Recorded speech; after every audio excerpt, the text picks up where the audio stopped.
Welcome to race. আজকে আমরা তোমাদের সপ্তম শ্রেণীর যে বিজ্ঞান বিষয়, সেই বিজ্ঞান বিষয়ের মধ্যে পরিবেশের সজীব উপাদানের গঠনগত বৈচিত্র্য এবং কার্যগত প্রক্রিয়া, এই চ্যাপ্টারের মধ্যে পরাগ মিলন এবং তার কি সমস্যা, কি কি সুবিধা, কি কি অসুবিধা আছে সেই নিয়ে আলোচনা করব। ঠিক আছে? আর ভিডিওর শুরুতেই আমি বলে দিই যে তোমরা সাবস্ক্রাইব করো, চ্যানেলটাকে সাবস্ক্রাইব করো, বন্ধুদের সঙ্গে শেয়ার করো, আর কমেন্ট করো। যে যে জায়গাগুলোতে বুঝতে পারছো না সেই সেই জায়গাগুলোতে ভিডিওর নিচে কমেন্ট বক্সে লিখো যে কি প্রবলেম আছে, তাহলে কি না পরের ভিডিওতে আমরা সেই সেই জিনিসগুলো আলোচনা করব। চলো দেখি। প্রথমে আমরা দেখব যে পরাগ মিলন জিনিসটা কি, পরাগ মিলন কাকে বলছে এবং পরাগ মিলনের ফলে কি হয়। তাহলে কি না পরাগ মিলন, দেখো আগের দিন আমরা কি বলেছি না পুংকেশর চক্র পড়েছি। পুংকেশর চক্র দেখ, আমাদের আগের ভিডিও আছে ফুল, সেই ফুলের ভিডিওটা দেখে নেবে। সেখানে কি না পুংকেশর চক্র আছে, গর্ভকেশর চক্র আছে। এই গর্ভকেশর চক্র এবং পুংকেশর চক্র, এই দুটো জিনিস পরাগ মিলনের ক্ষেত্রে ফুলের এই দুটো অংশ খুব খুব খুব ভালোভাবে ভূমিকা প্রদান করে। এক্ষেত্রে আমাদেরকে বুঝতে হবে যে পুংকেশর চক্রের মধ্যে যে রেণু থাকে, সেই পুং রেণু এবং গর্ভকেশর চক্রের মধ্যে যে গর্ভমুণ্ড পড়ে এবং গর্ভমুণ্ডের থেকে আস্তে আস্তে তা ডিম্বক পর্যন্ত পৌঁছায় এবং দুজনের ফিউশন বা নিষেকের, দুজনের ফিউশনের ফলে যে নিষেক হয়, সেই জিনিসটাকেই আমরা বলছি পরাগ মিলন। তাহলে দেখি এখানে দেখো আমি একটা ছবি দিয়েছি, এই ছবিতে দেখো এই ফুলটার এই যে এই অংশগুলো কি না, এই অংশগুলো হচ্ছে পুংকেশর চক্র বা পুংকেশর। এই অংশগুলোই হচ্ছে এই ফুলটার পুংকেশর। আর এখানে এই যে অংশটা আছে, এই জায়গাটাকে আমরা বলছি না গর্ভমুণ্ড। আর এই পুরো জিনিসটাকে আমরা কি বলছি না গর্ভকেশর চক্র। তাহলে এই পুংকেশরের এই দেখো এই পুংকেশরের যে পরাগ রেণুগুলো যখন এই গর্ভমুণ্ডের মধ্যে পড়ছে বা গর্ভকেশরের মধ্যে পড়ছে, এই জিনিসটাকেই আমরা বলছি পরাগ মিলন বা পরাগ যোগ। চলো এবার এই পরাগ মিলনটা কয় প্রকার আমরা দেখি। যে পরাগ মিলনটা আমরা জানি কয় প্রকার। পরাগ মিলনটা হচ্ছে দুই প্রকার। এক স্বপরাগ যোগ, আর দুই হচ্ছে ইতর পরাগ যোগ। স্বপরাগ যোগ এবং ইতর পরাগ যোগ, এই স্বপরাগ যোগ আর ইতর পরাগ যোগ কি, তার মধ্যে মানে এই দুটো পরাগ যোগের মধ্যে নিশ্চয়ই কিছু পার্থক্য আছে, যার জন্য এই দুটোকে আলাদা আলাদা নামে আমরা ডিভাইড করছি বা ভাগ করছি। তাহলে কি কি পার্থক্য আছে, কি জন্য আমরা নামে ভাগ করছি, সেই জিনিসটা আমরা দেখব। চলো পরের স্লাইডে যাই। পরের স্লাইডে দেখো এখানে স্বপরাগযোগ জিনিসটা কি, সেই জিনিসটা আমরা বোঝাবার চেষ্টা করেছি যে স্বপরাগযোগ কি। স্বপরাগযোগ হচ্ছে এমন এক ধরনের প্রক্রিয়া, যে প্রক্রিয়াতে একই ধরনের গাছের নিজের ফুলের মানে একটি ফুলের পুংরেণু তার গর্ভমুণ্ডে গিয়ে পড়তে পারে, আবার একই গাছের ফুলের পুংরেণু সেই একই গাছের অন্য ফুলের মধ্যে গর্ভমুণ্ডে পড়তে পারে। তাহলে এই ধরনের যে প্রক্রিয়াটা, এইটাকেই আমরা বলছি স্বপরাগযোগ। এই ধরনের প্রক্রিয়াটাকে আমরা বলছি স্বপরাগযোগ। তাহলে স্বপরাগযোগে দেখো কি বলছি, যেটা আমি বললাম সেই জিনিসটাই এখানে ছোট্ট করে লেখা আছে, এটা একটু দেখে নেবে। আর এরপর আমরা দেখবো তাহলে স্বপরাগযোগ তো হলো, এরপর আমাদেরকে দেখতে হবে না ইতর পরাগযোগ কাকে বলে।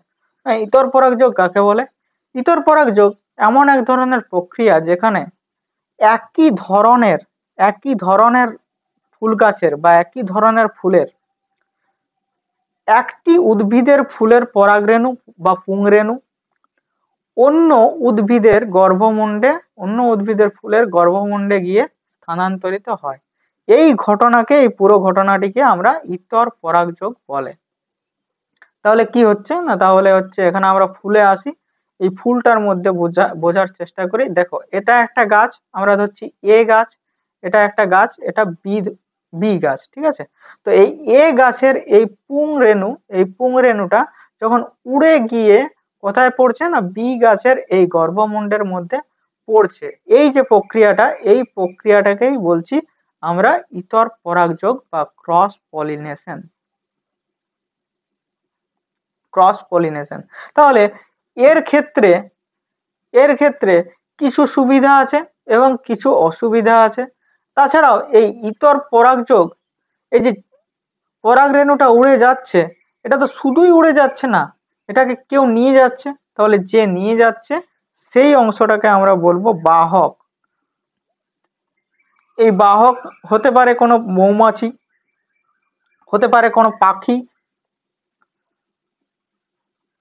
হতে পারে কোনো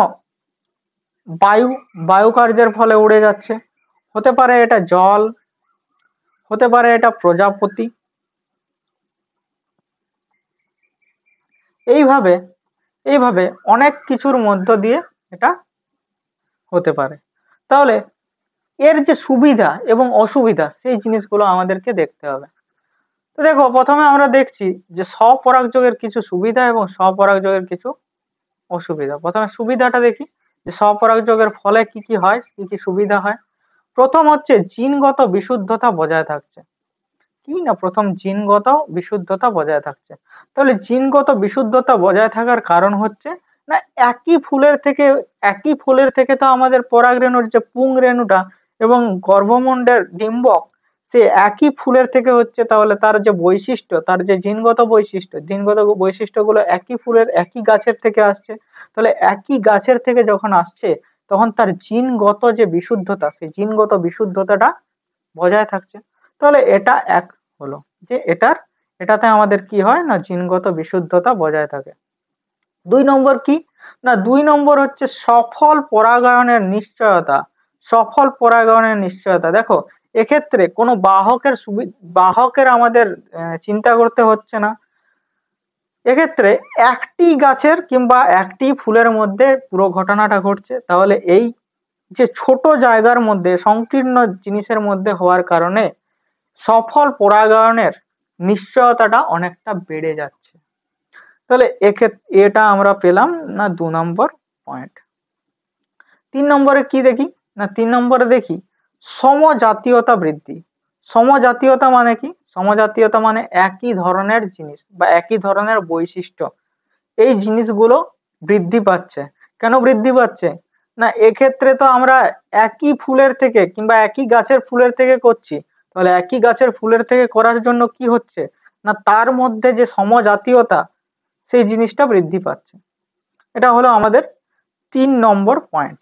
4 নম্বর পয়েন্টে আমরা দেখব যে এক্ষেত্রে এই পরাগায়নের সম্ভাবনা অনেক বেশি পরিমাণে বৃদ্ধি পাচ্ছে।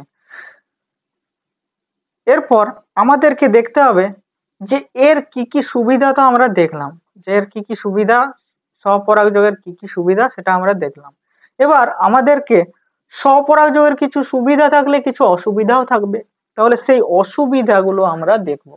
না, প্রথম অসুবিধা কি না, স্বপরাগযোগের ক্ষেত্রে প্রথম অসুবিধা হচ্ছে জিনগত বৈচিত্র্য, যেটা সেই জিনগত বৈচিত্র্য হ্রাস পাচ্ছে। কেন জিনগত বৈচিত্র্য হ্রাস পাচ্ছে না, এক্ষেত্রে তো একটি গাছের থেকেই পরাগায়ন হচ্ছে কিংবা একটি ফুলের থেকে পরাগায়ন হচ্ছে স্বপরাগযোগের ক্ষেত্রে। তাহলে একটি ফুলের থেকে যদি পরাগায়নটা হয় কিংবা একটি গাছের থেকে পরাগায়ন হয়, তাহলে সেই একটি গাছের যা বৈশিষ্ট্য সেই বৈশিষ্ট্যই আমার ওই পরের যে বীজটা উৎপন্ন হবে তার মধ্যে সঞ্চালিত হবে। এর ফলে কি হবে না, এর ফলে হবে আমাদের জিনের যে বৈচিত্র্য সেই জিনের বৈচিত্র্য আমাদের এখানে হ্রাস পাবে। তাছাড়াও এই ধরনের পরাগায়নের ক্ষেত্রে উদ্ভিদের দুর্বলতা দেখা দেয় বা দুর্বল উদ্ভিদ জন্মায়। এই ধরনের পরাগায়নের ক্ষেত্রে দুর্বল উদ্ভিদ জন্মায়। যত অপত্য আগে আগে চলতে থাকে, সঞ্চারিত হতে থাকে, তত পরের পর যে উদ্ভিদ সৃষ্টি হয় সেই উদ্ভিদগুলো কি হয় না এক এক এক এক করে দুর্বল থেকে দুর্বলতর হতে থাকে। এটা একটা অসুবিধা। 3 নম্বরে আর কি অসুবিধা আছে না, পরপর যত ক্রমশ অপত্যর সংখ্যা বাড়তে থাকে এবং অপত্যের জেনারেশন বাড়তে থাকে, তত আমাদের উদ্ভিদের বীজের সংখ্যা ক্রমশ কমতে থাকে। আজকে যদি এ গাছটিতে বা 1 নম্বর গাছটিতে যদি 10টা বীজ দিত, তাহলে তার থেকে উৎপন্ন যে 2 নম্বর গাছটি উৎপন্ন হচ্ছে সেটা 5টা বীজ দিচ্ছে। আবার 2 নম্বর থেকে আবার 3 নম্বরটা যেটা উৎপন্ন হচ্ছে সেটা 2টো বীজ দিচ্ছে। এইভাবে এক এক এক এক ক্রমশ ক্রমশ ক্রমশ ক্রমশ যত আগে বাড়ছে বংশ, তত বংশ পরম্পরায় বীজের সংখ্যা কমতে থাকছে। এটা বুঝেছি। যদি না বুঝি তো কি করব? যদি না বুঝি তো কমেন্ট বক্সে কমেন্ট করব, ভিডিওটা শেয়ার করব বন্ধুদের সঙ্গে, আর নতুন হলে সাবস্ক্রাইব করব। সাবস্ক্রাইব করলে কি হবে, যে আমাদের যে পরের পরের পরের ভিডিওগুলো আসবে সে পরের ভিডিওগুলো আমাদের নোটিফিকেশন বক্সে আসবে এবং আমরা পরের ভিডিওগুলো দেখতে পাবো। চলো পরের স্লাইডে আসি। পরের স্লাইডে বলছে যে ইতর পরাগযোগের কি কি সুবিধা আছে। আমরা তো স্বপরাগযোগের সুবিধাও দেখলাম, স্বপরাগযোগের অসুবিধাও দেখলাম। এবার আমরা কি দেখি না, আমরা এবারে দেখি ইতর পরাগযোগের কিছু সুবিধা আছে আবার কিছু অসুবিধা আছে। তাহলে ইতর পরাগযোগের প্রথম যে সুবিধাটা, সে প্রথম সুবিধাটা হচ্ছে জিনগত বৈশিষ্ট্যের বৈচিত্র্য বৃদ্ধি। জিনগত বৈশিষ্ট্যের বৈচিত্র্য, যে সেই বৈচিত্র্যগুলো বৃদ্ধি পাচ্ছে। কেন বৈচিত্র্য বৃদ্ধি পাচ্ছে? না, বৈচিত্র্য বৃদ্ধি পাচ্ছে এই জন্যই যে আমাদের এখানে দুটো আলাদা আলাদা গাছের মধ্যে পরাগযোগ হচ্ছে। এ গাছ এবং বি গাছের মধ্যে পরাগযোগ হচ্ছে। তাহলে এ গাছ এবং বি গাছের দুটো আলাদা বৈশিষ্ট্য আছে, সেই বৈশিষ্ট্যগুলো একসঙ্গে মিক্স হচ্ছে এবং নতুন ধরনের বৈশিষ্ট্য উৎপন্ন হচ্ছে। তাহলে এইভাবে কি না, তার যে জিনগত বৈশিষ্ট্য, জিনের যে বৈচিত্র্য, সেই জিনের বৈচিত্র্যগুলো আমাদের বৃদ্ধি পাচ্ছে। মূলত বৈশিষ্ট্য কোথার থেকে আসে? বৈশিষ্ট্য আসে জিন থেকে। তাহলে জিনগুলো মিক্স আপ হচ্ছে, মিক্সচার হচ্ছে, তার জন্যই না আমাদের নতুন বৈশিষ্ট্য আসছে। দেখো পরের পরের যে তোমাদের সুবিধাটা আছে, সেই পরের সুবিধা তাই আছে যে নতুন বৈশিষ্ট্য সৃষ্টি। তাহলে নতুন জিনের 1 নম্বরটাই কি আছে? জিনগত বৈচিত্র্য বৃদ্ধি পাচ্ছে। যখন জিনগত বৈচিত্র্য বৃদ্ধি পাবে তখন অটোমেটিক আমাদের কি হবে না, নতুন বৈশিষ্ট্যের সৃষ্টি হবে বা নতুন বৈচিত্র্য, তার যে বৈশিষ্ট্য সেই বৈশিষ্ট্যের মধ্যে বৈচিত্র্য আসবে। আমরা 3 নম্বরে কি দেখব? 3 নম্বরে দেখব যে রোগ প্রতিরোধের ক্ষমতা বৃদ্ধি পাবে। এখানে রোগ প্রতিরোধের ক্ষমতা কিভাবে বৃদ্ধি পাবে? ধরে নাও আমার কাছে দুটো গাছ আছে, আমি এখানে দুটো গাছ আঁকি। ধরে নাও এইখানে একটা আমার কাছে এ গাছ আছে, এটা হচ্ছে এ গাছ, আর এইখানে একটা গাছ আছে আমার মধ্যে বি গাছ। তাহলে এই এ গাছ আর বি গাছের কিছু আলাদা আলাদা রোগ প্রতিরোধ ক্ষমতা আছে।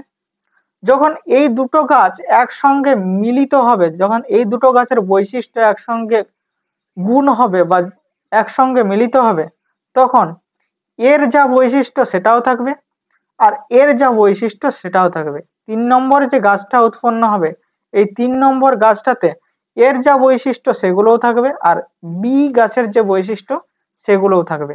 এইরকম ভাবে আমাদের কি না, রোগ প্রতিরোধ ক্ষমতাটা বৃদ্ধি পাবে। তাছাড়াও কি, 4 নম্বরে পরিবেশের সাথে মানিয়ে নেওয়ার যে ক্ষমতা, সেই পরিবেশের সাথে মানিয়ে নেওয়ার ক্ষমতাটা বৃদ্ধি পাবে। কেন বৃদ্ধি পাবে? আবার এই এক্সাম্পলটার থেকে আমরা দেখি না, এই গাছটা ধরো গরমে বাঁচতে পারে, এটা ঠান্ডায় বাঁচতে পারে। এটা এই দুটোর থেকে একটা গাছ উৎপন্ন হলো এবি গাছ। এই এবি গাছটা কি না, গরমেও বাঁচতে পারে ঠান্ডাতেও বাঁচতে পারে। তাহলে কি, পরিবেশের সাথে কে বেশি মানিয়ে নিতে পারছে? এবি গাছটা, কারণ এ গাছেরও বৈশিষ্ট্য আছে বি গাছেরও বৈশিষ্ট্য আছে।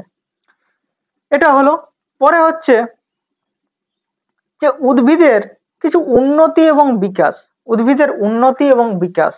তাহলে এইভাবে বিভিন্ন বৈশিষ্ট্য যখন আসছে একের পর একের পর এক, বৈশিষ্ট্য যত উন্নত হচ্ছে তত সেই উদ্ভিদটা কি হচ্ছে, সেই উদ্ভিদটা তত উন্নত হচ্ছে। ধরো এই এক্সাম্পলটার থেকে আমি বুঝি যে এ একটা রোগের প্রতিরোধ করতে পারছে, এ অন্য আরেকটা রোগের প্রতিরোধ করতে পারছে, এ দুটো রোগেরই প্রতিরোধ করতে পারছে। তাহলে কি, এই দুটো গাছের থেকে এই 3 নম্বরে যে গাছটা আছে এই গাছটা বেশি উন্নত। তাহলে এই উদ্ভিদটা উন্নত হলো, এই উদ্ভিদটার বিকাশ হলো। এইভাবে পরাগযোগ ইতর পরাগযোগী হোক বা স্বপরাগযোগী হোক, তাদের কিছু সুবিধা আছে, কিছু অসুবিধা আছে। তারা কিছু উদ্ভিদের উন্নতি সাধন করে, কিছু অবনতি সাধন করে। এইভাবে আমরা ইতর পরাগযোগের কিছু সুবিধা দেখলাম, এবার কিছু অসুবিধাও থাকে, এই অসুবিধাগুলো দেখি। না, প্রথমে যেটা প্রথম অসুবিধা, যেটা সবচাইতে বড় অসুবিধা, সেটা হচ্ছে যে এক্ষেত্রে সময় অনেকটা বেশি লাগে। এটা সময় সাপেক্ষ একটা পদ্ধতি। অনেক সময় এই সময় বেশি লাগার জন্য ইতর পরাগযোগে বাধা হয় বা ইতর পরাগযোগ হয় না। 2 নম্বর হতে পারে যে নির্ভরশীলতা। আমি ইতর পরাগযোগ বোঝাবার সময় কি বলেছিলাম? ইতর পরাগযোগ বোঝাবার সময় বলেছিলাম একটা বাহক থাকে। দেখি আমরা ওই স্লাইডে যাই এবং ওই স্লাইডে গিয়ে আমরা দেখি। দেখো, এখানে ইতর পরাগযোগ হওয়ার সময় এই বাহক ছিল না, এই যে বাহক মৌমাছি, এখানে বাহকটা। তো এই মৌমাছিটা কি করছে না, এই মৌমাছিটা আমাদের ইতর পরাগযোগ এই মৌমাছিটার উপরে নির্ভরশীল। যদি মৌমাছিটা না আসে কিংবা মৌমাছিটা কোনো রকমে ব্যর্থ হয়, তাহলে ইতর পরাগযোগটাও ব্যর্থ হয়ে যাবে, ইতর পরাগযোগটা হবে না। এইভাবে ইতর পরাগযোগ নির্ভরশীল বিভিন্ন জায়গায়। তাছাড়া আর কি, ইতর পরাগযোগের ক্ষেত্রে অনেক বেশি রেণু তৈরি করতে হয়, অনেক বেশি রেণু তৈরি করতে হয়। না, একটি ডিম্বককে নিষিক্ত করার জন্য যেখানে একটি রেণু প্রয়োজন, সেখানে অনেক বেশি 2, 4, 10টা রেণু উৎপন্ন করতে হয়। কেন না, বিভিন্ন ক্ষেত্রে রেণুগুলো অপচয় হয়। দেখো, সেই জিনিসটাই আমাদের এখানে বলা আছে না, যা রেণুর অপচয় এখানে হয়। তাছাড়াও আর কি আছে, নিষিক্তকরণের যে সম্ভাবনা, সেই নিষিক্তকরণের সম্ভাবনা এখানে অনেকটা হ্রাস পায়। কেন অনেকটা হ্রাস পায় না, এক্ষেত্রে অনেক ক্ষেত্রে ডিম্বাশয়ের কাছে রেণুটা পৌঁছাতেই পারে না। বাহক হয়তো অন্য জায়গায় চলে গেল বা অন্য কিছু ঘটলো, প্রাকৃতিক কিছু বিপর্যয় ঘটতে পারে। এইভাবে নিষিক্তকরণের সম্ভাবনা অনেকটা হ্রাস পেয়ে যায়। তাহলে এই যে 4টে পয়েন্ট, এই 4টে পয়েন্ট আমরা মনে রাখতে পারি কিসের ক্ষেত্রে না, এই পয়েন্টগুলো মনে রাখতে পারি আমরা ইতর পরাগযোগের যে অসুবিধা, ইতর পরাগযোগের যে অসুবিধা, সে অসুবিধা হিসেবে। এইভাবে আমরা ইতর পরাগযোগ দেখলাম, স্বপরাগযোগ দেখলাম, তার যে সুবিধা আছে সেগুলো দেখলাম, যে অসুবিধা আছে সে অসুবিধাগুলো দেখলাম। আর কি দেখলাম না, পরাগযোগ কাকে বলে দেখলাম, তাকে কয় রকমের ভাগে ভাগ করা যায় সেইগুলো দেখলাম। আজকের ক্লাসটি এই পর্যন্তই। আর আমার লাস্টে একটাই বক্তব্য যে ক্লাসটিতে যদি নতুন হয়ে থাকো তাহলে কি করবে, ক্লাসটিতে নতুন হয়ে থাকলে চ্যানেলটি সাবস্ক্রাইব করে দাও, চ্যানেলটি সাবস্ক্রাইব করে দাও। তোমরা সাবস্ক্রাইব করছো না, সাবস্ক্রাইব করে দাও, লাইক করো, শেয়ার করো। আর অনেক অনেক অনেক ভালো থাকো, অনেক ভালোভাবে পড়াশোনা করো। Thank you so much.